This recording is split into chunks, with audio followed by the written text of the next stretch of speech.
What's going on, everybody? Dogman Dan here.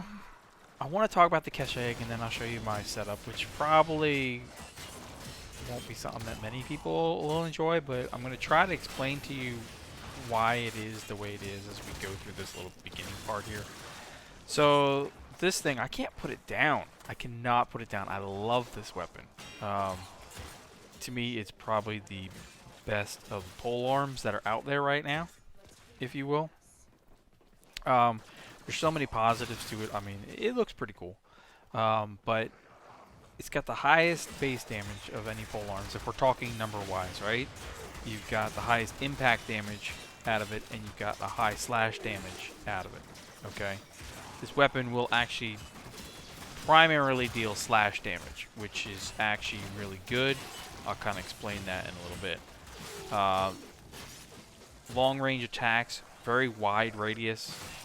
It fits the Shimmering Blight stance, which I really enjoy, and actually the Shimmering Blight stance with this weapon, which deals impact and slash, also fits in well because the last animation, the Howling Gale animation, has a 100% chance of impact and slash procs on the weapon. So when you hit that, you get 100% impact, 100% slash proc. It's a weapon that has both of those in it, making it even better. It's kind of a little bit wonky at times in terms of the weapon's hitbox can be kind of weird as you're going through the different animations. One or two of them, like every once in a while, just really weird.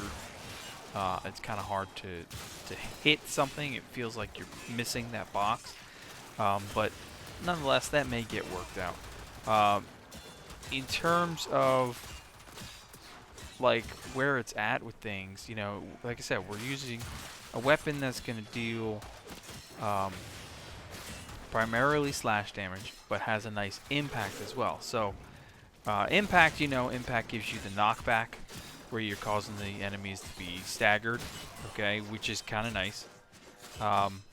If you kill an enemy with an impact proc, you watch them ragdoll, you watch them fly around the screen. It's always fun to watch that happen. Always fun. You can't not laugh at that and enjoy it, alright? But the important part here is that it's slash damage. We all know how slash damage works. It does a bleed proc, so that's damage over time that inflicts 35% of your weapon's base damage for 6 seconds, give or take. But what is really interesting about this is the way elements work in terms of weapons. Since this weapon does majority as physical slash damage, the ratio for the damage status is always going to be more towards the bleed proc. So you're going to have more bleed proc, more slash proc than you are going to have impact. But the impact, like I said, is just fun. You can stagger, you can take out groups of enemies, staggering them in the process. You know, and knocking them back, stopping them for a minute or two is always good in crowd control situations, especially if you're slam attacking with this weapon.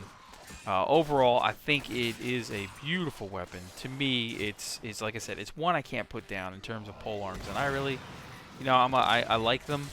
But this one, just I don't know what it is. It just, to me, it just, if we even take away all the stats, overall, this is probably the most enjoyable polearm that I'm playing right now. I don't know what it makes it so special. So there is that. But so if you have a chance to get yourself in it, now it's done. You can either buy it in the marketplace for 180 platinum. The blueprint is 15,000. Okay, but it has to be researched in your chem lab in your dojo.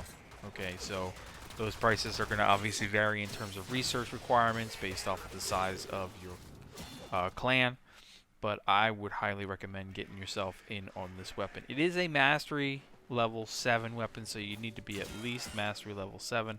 Again, it's something that we're seeing with new weapons coming out, that mastery locks are in there, which is actually a good thing now if we can get them set properly to the weapon styles, or how good the weapons are, I guess, if you will. I don't know, however you want to do it. But, you know, mastery level lock here on level 7. So let's go ahead and take a look at what my actual setup is, just so you can see it. Alright, so let's look at the stats here, but let's quickly take a look at the appearance. I've got that KESHEG PoleArm on there, which I think is pretty cool looking. Just pretty cool looking versus the regular. But let's go upgrade here. So, you see our basics. Let's go over to my configuration. Real simple. One format is all I needed to make myself happy. And there we go. Okay, so you know, we've got the bleed procs, we've got the impact proc, we've got good damage here. So really simple. The only real difference in terms of how to add into it was I throw in shattering impact, honestly. So the shattering impact, because we have an impact weapon, is going to reduce the armor, or kind of like a corrosive proc, it'll reduce it by +6, and it stacks. You can read about it on the wiki if you really want to know all about how it works, but it works wonderfully. Okay, so the basic thing here, and this is pretty much from what I said in the beginning, is I went with more straight up regular damage as best I could. Collision force, prime heavy trauma on here, prime pressure point, spoiled strike, jagged edge, buzzkill. Okay, obviously we got slash damage in here, we've got impact damage in here, we've got standard, just regular raw damage, and I'm throwing in prime fury, which of course the negative 20% is way offset by this 45%, but I can get this maxed up at some point. I can get this maxed up at some point, which will probably require me to at least do one more forma, and the numbers will get even better. But overall, it's just perfect for me. Exactly what I needed to do. I've got slash procs, I've got the impact procs, I've got good solid raw numbers, I've got shattering impact giving me my armor reduction, we've got the additional damage that comes from the the howling gale that comes in towards the stance. So you know, you just can't go wrong with it, I think, in this respect. But there's a ton of ways you could do it. And yeah, you could take these, while the 7.5% seems low, you've got a really nice critical multiplier. You can work with that as well. Just as FYI, there's ways to work with it, especially if you've got maiming strike right there. The slide attack, the slide critical, 90% right there. I mean, it's real simple. So there's ways to work it, but I'm going with it this way.